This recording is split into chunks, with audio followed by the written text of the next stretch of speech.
3차 시는 토공 장비와 집안 이상 현상에 대해서 설명드리도록 하겠습니다. 먼저 토공 장비와 건설 기계에 대해서 설명드릴게요. 토공을 하다 보면 장비가 필요합니다. 그죠? 그래서 토공 장비, 건설하다 보면 건설 장비가 필요하듯이 토공 장비는 파워 쇼벨, 백호, 우리가 이제 그 굴착기라고 합니다. 그죠? 산업안전보건법에는 굴착기라고 나와 있어요. 그죠? 백호, 굴착기. 동일한 용어입니다. 현장에서 뭐 백호라고 하기도 하고 하니까 구분하시면서 쓰면 될 것 같습니다. 불도저, 불도저. 그 다음에 크람쉘, 하부에 있는 흙을 판에 올릴 때 크람쉘이 필요합니다. 트럭 크레인, 덤프 트럭, 트럭 크레인, 그 다음에 대리, 이런 부분들이 있습니다. 그래서 실질적인 사진을 보면서 설명을 좀 더 드리겠습니다. 자, 토공 장비의 부분에서는 이제 파워 쇼벨이 있다고 했습니다. 그죠? 파워 쇼벨은 지상보다 높은 부분을 흙을 깔 때, 절도를 할 때, 흙을 파낼 때 이런 장비가 필요합니다. 파워 쇼벨. 지반보다 높은 위치에 있는 흙을 팔 때 필요한 장비가 뭐 파워 쇼벨이에요. 자, 그 다음에 백호는 지반보다 낮은 부분을 사용할 때 굴착기 백호를 사용합니다. 그죠? 근데 실질적으로 현장 가보면 백호 가지고 높은 것도 굴착을 해요. 근데 기사 시험 칠 때는 여러분들 어떻게 해야 돼요? 지반보다 높은 것을 굴착할 때는 난 현장에서 백호 가지고 높은 것도 다 굴착을 했는데 이건 이제 현장에서 이행이고 실질적으로 교과서에 나올 때는 파워 쇼벨을 써줘야 되고 지반보다 낮은 부분을 굴착할 때는 뭐를 사용해야 되는 장비예요? 그러면 그 굴착기 백호를 써주는 겁니다. 그죠? 그렇게 시험을 보시면 됩니다. 다음은 불도저. 불도저는 흙을 정지 작업을 하는 거죠. 그죠? 바닥을 정지 작업을 하는 정지작.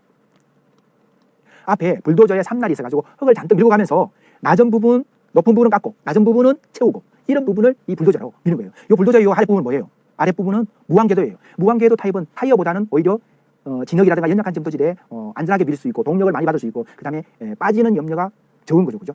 그런 부분이 있다. 그죠? 삼날은 좌우측으로 상하로 들고 내릴 수 있어요. 유압으로. 그 다음에 또 하나 더 설명드릴게요. 불도저의 뒤에 부분은 뭐예요? 이게 이제 리퍼예요.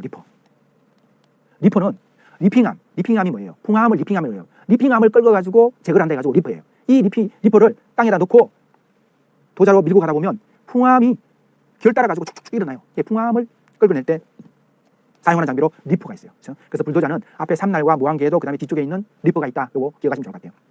등지 작업할 때 사용하는 부분이고 낮은 부분을 채우고 높은 부분을 깎아낸다. 그 다음에 있는 게 크람쉘이에요. 크람쉘 장비는 지반보다 낮은 부분에 있는 흙을 포올릴 때 크람쉘이 필요해요. 자, 요거는 이제 해머 글로브예요. 해머. 글로브가 이렇게 이제 공을 잡을 때 글로브 있죠. 그죠? 그게 이제 해머로 해가지고 이렇게 끌어낸다 해가지고 요게 이제 백호 복개처럼 이렇게 두 개가 땅을 콱 눌러가지고 땅을 오므려서 땅을 퍼내는 거예요. 해머 글로브. 이 해머 글로브가 뭐 육상에서는 이제 이렇게 땅을 파지만 빠지선 위에서는 바다에 해상 바닥에 있는 준설 하는 작업도 이렇게 해머 글로브가 할 수 있어요. 그래서 다용도로 씁니다. 크람쉘 설명드렸습니다. 그 다음에 내릭입니다. 내릭은 크레인 일종입니다. 그죠? 무거운 물체를 들고 올라내릴 때 기둥이 생각하면 돼요.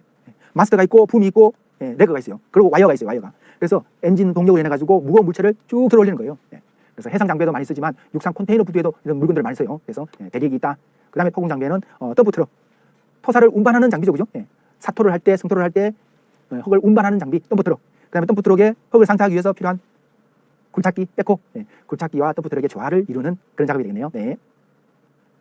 다음은 흙의 이상 현상에 대해서 설명드릴게요. 굴착 장비에 대해서 설명드렸지만 이제 흙의 이상 현상은 흙을 집안을 연약하게 만드는 그런 성질이 있어요. 특히 동결융해. 먼저 흙의 이상 현상 동결융해. 동결융해는 뭐냐면 동결은 말 그대로 어는 거고 융해는 풀리는 거잖아요. 그죠? 얼었다가 녹으면 집안이 어떻게 돼요? 집안이 이완되고 흩어지는 상태가 되는 거죠. 그죠? 얼었다가 녹으면서 집안이 이상 현상이 발생합니다. 동결은 어떻게 되냐면 동결은 우리가 이제 동결 침도가 있어요. 서울 집안은 동결 침도가 한 1m 정도 되죠. 그죠? 대기 온도가 영하 0도씨 이하로 내려갈 경우에는 땅 속에 있는 강극은 공기와 물이 있다고 했잖아요. 그 속에 있는 물이 얼어가지고 팽창이 되는 거예요. 몇 %까지 팽창되냐면 9%까지 팽창되는 거예요.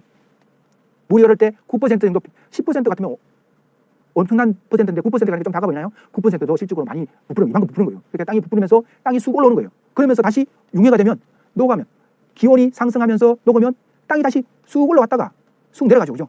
건물이 올라갔다 내려가면 집안이 균등하게 내려가면 되는데 옆으로 부등치마로 내려간다.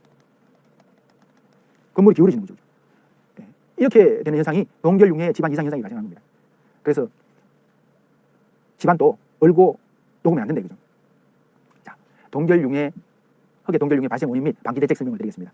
특히 집안의 실트질, 모래보다 조금 더 너덜한 거, 뻘 같은 거, 이런 거는 실트질이 존재하는 경우에 동결융해를 잊기 쉽다 이거지. 그리고 집안 내에 물이 침투된 경우, 지하 수위가 상승되든가 아니면 지표수가 비가 와서 눈이 와서 지표수가 땅 속에 스며드는 경우, 이런 부분은 갑자기 기온이 영하로 가면 물이 얼어버리죠. 물이 얼면서 실트질 집안에서는 더 빨리 동결이 발생하고 집안 이상 현상이 더 많이 발생합니다. 그죠? 방지 대책은 동결 심도 하부에 배수층을 하는 거예요. 동결 심도가 1m다 그러면 요 밑에다가 배수층, 자갈 같은 걸 해가지고 물이 잘 배수되게 지하 수위가 들어오고 침도수가 요 배수층을 통해 가지고 물이 잘 빠져나가 버리게. 아니 배수층을 못하면 배수구를 설치해가지고 물을 유도해 버리는 거예요. 지하 수위가 올라오면 요 물로 유도되고 지상까지 안 올라오게 만드는 거지. 그리고 모관수를 올라오는 물들을 차단해 버리는 거예요. 여기 필름 같은 거. 그래서 고속도로 포장할 때 보면 밑에 피필름, 피필름 이런 걸 비닐이 피필름이죠. 그죠? 비닐 깔아버리는 거죠. 모관수를 차단해 버리는 거죠. 동결심도 하부에 구조물을 설치. 우리 근충구의 기초는 어디다가 설치해야 되나요? 1m 이하에. 동결심도 이하에 설치하는 거죠. 그죠? 그래서 요 위에 흙은 얼다 녹았다 하더라도 이 밑에 흙은 녹았다 하지 않도록, 얼지 않도록 1m 이하에 해가지고 이 콘크리트 기초가 땅이 올 때 영향을 받지 않도록 1m 이하로. 이해되시겠죠? 네. 이해 안 되시면 또 나중에 게시판을 통해서 질문 주시면 제가 충분하게 또 사진하고 이렇게 해가지고 답변 드릴게요. 동결 융해 설명드렸습니다. 다음에 또 이상 현상 두 번째로 액상화 현상이에요. 액상화 현상은 흙은 물이 없으면 딱딱한 고체 상태가 그랬어요. 그죠? 함수비가 증가되면서 액체화 상태로, 액성화 상태로 계속 바뀐다 그랬잖아요. 액트버그 한계에서 제가 설명을 드렸어요. 그죠? 특히 이 액상화는 오히려 점토질 보다 사지토 집안에서 많이 일어나요. 모래 집안, 사지토 집안에서 충격이나 진동, 땅속에 충격이나 진동이 발생하는 건 뭐예요? 지진이 일어난 거죠. 그죠? 충격이나 진동으로 인해 가지고 이 모래 집안이 액상화가 되는 거예요. 물하고 같이 이 액상화가 되어버리는 거예요. 모래 집안에 물이 들어가면 지하수위가 높아가지고 물이 들어가면 액상화가 되기 쉽습니다. 그죠? 어떤 걸 생각하냐면 여러분들이 해안가 해수욕장에 놀러 가가지고 바닷물이 접하는 그 부분에 물이 들어왔다가 빠져나갈 때 모래가 단단해요. 근데 거기다가 발을 동동동동 충격을 많이 주면 어때요? 물이 올라오면서 연약하게 약간은 물렁한 그런 상태가 되죠. 그죠? 이게 액상화의 초기 증상이에요. 액상화가 구조물에 미치는 영향, 구조물에 안 좋은 영향을 미치겠죠. 그죠? 액상화는 어떤 부분? 집안의 진내력이 상실돼. 진내력은 뭐예요? 건물을 받치고 있는 내력, 집안이 갖고 있는 힘, 단단한 정도가 상실돼 버린 거죠. 하중을 받치고 있는 집안이 흐트러지니까 집안이 기울어지는, 건물이 부동침하가 발생하는 거예요. 가벼운 구조물 같은 경우는 오히려 떠버릴 수가 있어요. 무력에 해가지고 위로 밀고, 맨홀 같은 경우는 맨홀이 기울어지는 거예요. 정화조도 튀어 올라오는 거예요. 땅속에서 위로 올라오는 거예요. 뭐 부상을 한다든가 기울어진다든가 이런 부분이 바로 액상화의 영향이 받을 수 있는 거죠. 다음은 액상화 현상의 원인 및 대책을 설명을 드릴게요. 실질적으로 왼쪽 그림은 포항 지진 때, 포항에서 지진이 났잖아요. 포항이 어때요? 바닷가잖아요. 그러니까 이 모래층이 많은 집안이잖아요. 그죠? 이 지진파에 이 땅속에 있는 물하고 모래가 충격을 받으면서 액상화되면서 그냥 논바닥에 전부 다 모래가 올라오면서 연약한 집안이 되어버린 거예요. 느슨한 모래층에 충격을 가하고 사지토 집안의 지하 수위가 상승되는 게 그 발생 원인이 됩니다. 방지 대책은 탈수공법, 배수공법, 물을 다 탔던 샌드 드레인 공법, 페이퍼 드레인 공법 했어요. 그죠? 배수공법은 강제식 공법, 중력식 배수공법, 강제식 배수공법은 웰포인트 공법이 있고 디벨 공법이 있어요. 그죠? 네. 이러한 배수공법을 통해 가지고 물을 뽑아내버리는 거예요. 그죠? 네. 그러면서 집안을 단단하게 만들어주는 거예요. 액상화 현상 설명드렸습니다. 다음은 실질적으로 포항 지진 때 발생한